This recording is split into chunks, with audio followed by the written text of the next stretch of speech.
44 years ago, a grandmother arrived at her son's home in northeast London with her 4-year-old granddaughter. It was an ordinary family visit. Instead, it became the beginning of one of the area's most disturbing murder investigations. Inside the house lay the body of 27-year-old Norma Richards. Upstairs, in a bathtub filled with water, were the bodies of her 2 daughters, 9-year-old Samantha and 7-year-old Serita. The crime scene revealed extraordinary violence, signs of sexual assault, and symbols seemingly intended to mislead investigators. Whoever had entered the house that weekend had not only taken 3 lives, but had also left behind a mystery that detectives would struggle to solve for decades. Police launched an extensive investigation, questioning people closest to Norma and examining every obvious lead. Yet despite years of effort, the person responsible remained free. The greatest irony was that the answer had been much closer than investigators realized. After 27 years, an unexpected development breathed new life into a case that many believed had been forgotten. Modern forensic science uncovered what the original investigation could not. But before we dive deep into this story, please let us know where you are watching from. And if stories like this interest you, don't forget to subscribe so you don't miss future episodes. At the center of this story was Norma Richards, a 27-year-old mother raising 3 daughters. Samantha was 9 years old, Serita was 7, and the youngest, Roden, was 4. Norma was living with her partner Keith Cunningham, the father of her youngest child, Roden. Keith's brother, Laurie Cunningham, was one of England's most recognizable footballers, making history as the first black player to represent an England team organized by the Football Association before later joining Real Madrid in Spain. While Laurie Cunningham's career was attracting international attention, tragedy was quietly unfolding within his brother's family. What began as the murder of a young mother and her children would become a cold case that remained unresolved for nearly 3 decades, raising difficult questions about the limits of investigations before the era of modern DNA analysis. Saturday, July 17, 1982, began like many other summer weekends in northeast London. That weekend, Roden was staying with her paternal grandparents. It was an ordinary family arrangement that, by chance, would separate her from the events that followed. That evening, Norma went out to a nightclub. It was the last time anyone would knowingly see her alive. The person responsible either accompanied Norma home from the nightclub or followed her there. Exactly what happened after they reached the house remains unknown, but the evidence left behind painted a horrifying picture. 2 days later, on July 19th, Roden returned to the family home with her grandmother. Instead of finding an ordinary household, they walked into a crime scene. Norma Richards was lying dead on the living room floor. Police were called immediately. As officers searched the house, they made an even more devastating discovery upstairs. In a bathtub filled with water were the bodies of Samantha and Serita. The investigation quickly revealed that this was an exceptionally violent attack. Norma had been sexually assaulted before she was killed. Her underwear was found beside her body. She had been stabbed twice in the neck and twice in the chest. The force used during the attack was extraordinary. One wound passed through her breastbone and exited through her back. Investigators believed the murder weapon was an antique bayonet that had originally been hanging on the living room wall. The violence did not end with Norma. 9-year-old Samantha was found naked in the bathtub above her younger sister. She had suffered multiple stab wounds to her neck, chest, stomach, arms, and back. Like her mother's injuries, the wounds suggested tremendous force. One stab passed completely through her body and into her arm, strengthening investigators' belief that the same bayonet had been used. 7-year-old Serita had not been stabbed to death. She had been drowned. Despite the sexual assault on Norma, investigators found no signs that either of the girls had been sexually assaulted. As officers examined the house, they encountered another disturbing detail. On several doors, someone had drawn the emblem of the National Front, a far-right racist political organization active in Britain during that period. At first glance, the symbols could have suggested a racially motivated attack, but detectives were skeptical almost immediately. Nothing else at the scene supported that conclusion. Instead, investigators believed the markings had likely been added to mislead police and divert attention away from the true motive. the evidence pointed in a different direction. The attack on Norma appeared to have been sexually motivated. Investigators believed that after Norma was assaulted and killed, one or both of her daughters may have awakened or witnessed something inside the house. If that happened, they would have become witnesses capable of identifying the attacker. That possibility offered investigators a tragic explanation for why the children had also been killed. The murders shocked the local community. 3 members of the same family had been killed inside their own home, yet there were no immediate answers about who was responsible. The crime scene was carefully documented, physical evidence was collected, and investigators began reconstructing Norma's final hours. The obvious place to start was with the people who knew her best, who had seen Norma at the nightclub, who might have accompanied her home, who had reason to visit the house that night. The sexual assault suggested that she had been the intended victim, while the murders of Samantha and Serita appeared connected to what had happened afterward. With that theory in mind, investigators concentrated on the people in Norma's life. Friends were interviewed, acquaintances were questioned. Former and current romantic partners came under scrutiny. One name quickly attracted attention. Although Norma was living with Keith Cunningham, detectives learned that she had recently been having an affair with another man named Donovan Johnson. Johnson was questioned extensively over 3 days.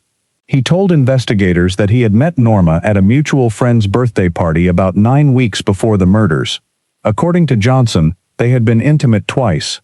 During one visit to Norma's home, he noticed a photograph of Keith Cunningham and understood that Norma was in a relationship. Johnson also recounted a troubling conversation. He claimed that Norma had once asked whether he owned a black suit because, in her words, he might need one for her funeral after Keith found out about the affair. It was a striking statement, and investigators naturally took it seriously. But statements alone could not establish guilt. Johnson also had an alibi. He said he had been out with friends when the murders occurred, and those friends confirmed his account. After checking the available evidence, police eliminated him as a suspect. Attention then shifted to Keith Cunningham.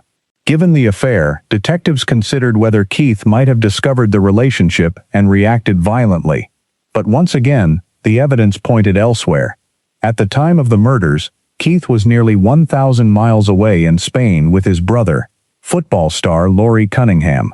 His whereabouts could be confirmed, providing an even stronger alibi than Johnson's. With both men ruled out, investigators continued looking within Norma's social circle.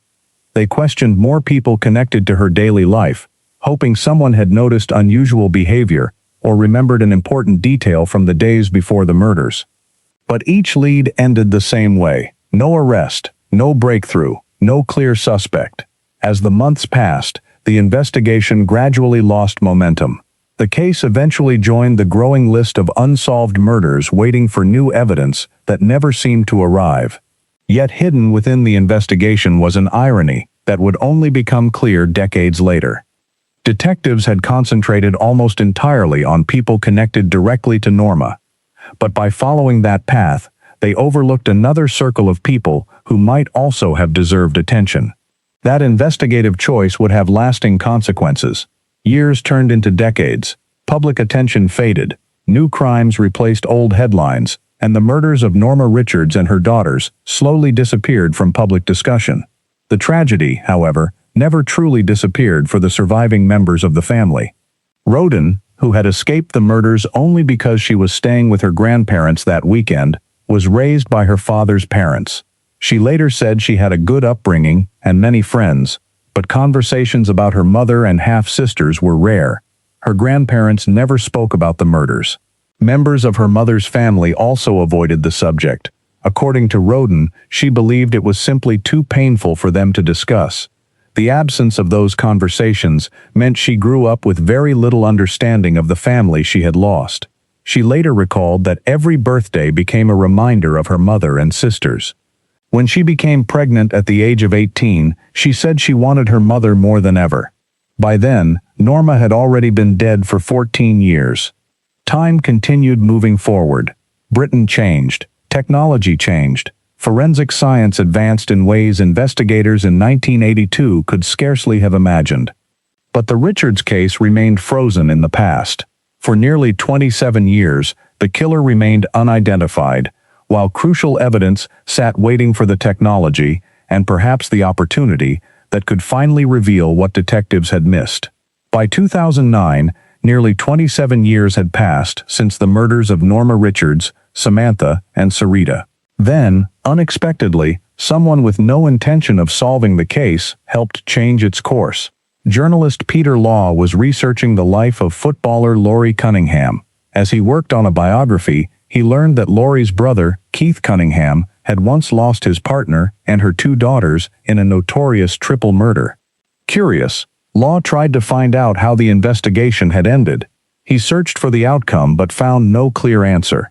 In April 2009, he contacted police to ask a simple question: had the case ever been solved? The answer was no. Even more surprising, very little had been done with the investigation in years. That inquiry prompted police to take another look at the murders. By 2009, forensic science had advanced dramatically since 1982.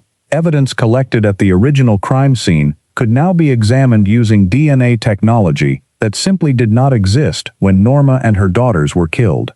Investigators submitted preserved evidence for modern testing. The results produced a DNA profile. That profile was entered into the United Kingdom's National DNA Database. This time, the search produced something detectives had never had before: a match. The DNA belonged to Wilbert Dice, a man commonly known as Tony Dice. At the time of the murders, Dice had been 26 years old. By 2009, he was 53. As detectives began investigating him, another startling detail emerged. Dice's mother had lived only a few hundred feet from the Richards family home in July 1982. He was not a stranger to the neighborhood. Investigators also learned that Dice was considered a passing acquaintance of Keith Cunningham. The original investigation had concentrated on people connected to Norma. Detectives had not looked closely at Keith Cunningham's friends and acquaintances. As a result, Tony Dice had never become a suspect. His name had escaped the investigation altogether. Police also discovered that Dice had a lengthy criminal record dating back to the mid-1970s. His previous convictions included burglary, assault, carrying knives, and possessing a shotgun. In October 2009, 27 years after the murders, detectives arrested the now 54-year-old Tony Dice. During questioning, he denied any involvement. He initially claimed that he had done nothing to Norma and described her as being like a sister. But investigators confronted him with the DNA evidence. His explanation immediately changed. Dice now claimed that he had met Norma at the nightclub on the night of the murders and that the two had consensual sex in the women's restroom. There was more. Detectives had another piece of evidence linking him to the crime scene. His fingerprints had been found on the living room wall near the place where the antique bayonet had originally been hanging. Investigators believed that the same bayonet had been used to kill both Norma and Samantha. Unfortunately, one important piece of evidence could no longer be re-examined. When the case was reopened, police discovered that the bayonet itself had been destroyed in 1989, 7 years after the murders. Any opportunity to recover new forensic evidence from the suspected murder weapon had been lost.